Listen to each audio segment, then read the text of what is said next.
Good evening, ma'am. My name is Onila Bebelino from 3CRI A1-8. My title is Introduction to Forensic Chemistry and lesson objectives. Identify the basic concept of forensic chemistry. Trace the historical timeline of forensic chemistry. And here is the table of content of our topic in Introduction to Forensic Chemistry. Describe the main purpose and application of forensic science. Differentiate the basic concepts in forensic chemistry. Describe the four roles of a forensic chemist. And the last, describe the rules and practice in the forensic chemist. And here is the main purpose of application of forensic science. Ang forensic science po ay isang applied science principal techniques and methods to the investigation of crime.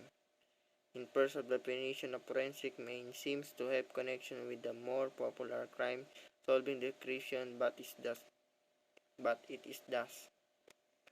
And the basic concept of forensic chemistry here is question sample. In question sample po in the sample of being analyzed having an unknown identity.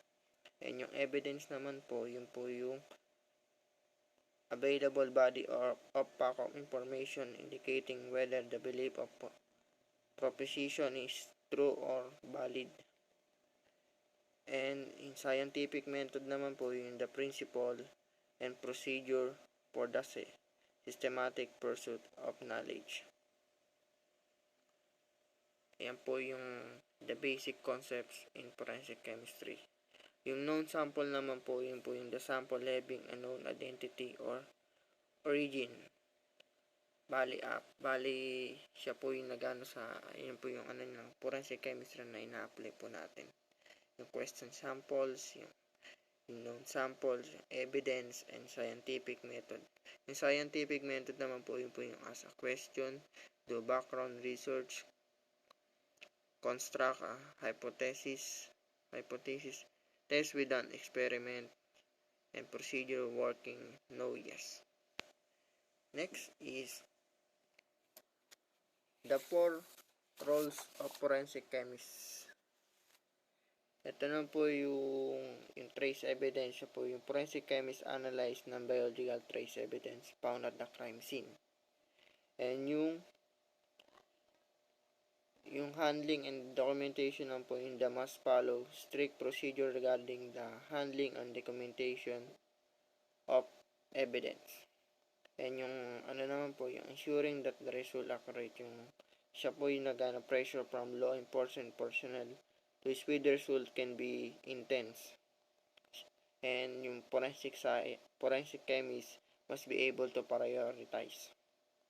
And yung testifying court po, yun yung testifier requires to strong communication skill including the ability to remain calm in the face of cross-examination and explain complex scientific procedure in manner just juries can be understand.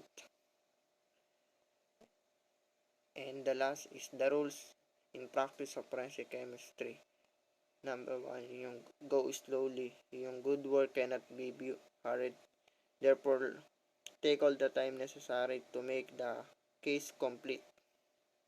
And yung beetroot naman po, yung make careful and minute examination of everything. Do not be satisfied with the qualitative analysis if it quantitative want to be possible. And yung taking notes, sa po yung keep a full, neat, a clear record of everything seen and done. And the last is consult others. Many cases will lead expert into the patch while he is not familiar, and when this happen, he should not consult those who are most likely to know. Yan po yung the rules practice of forensic chemistry. And yung the last, use imagination.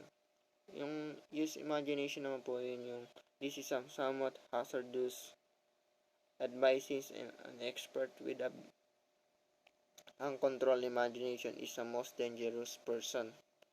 na discarded a later stage to be made from slender and incomplete premises. And the last is avoid complicated theories. The simplest explanation and is the most likely to be right one. At yun lamang po at maraming salamat.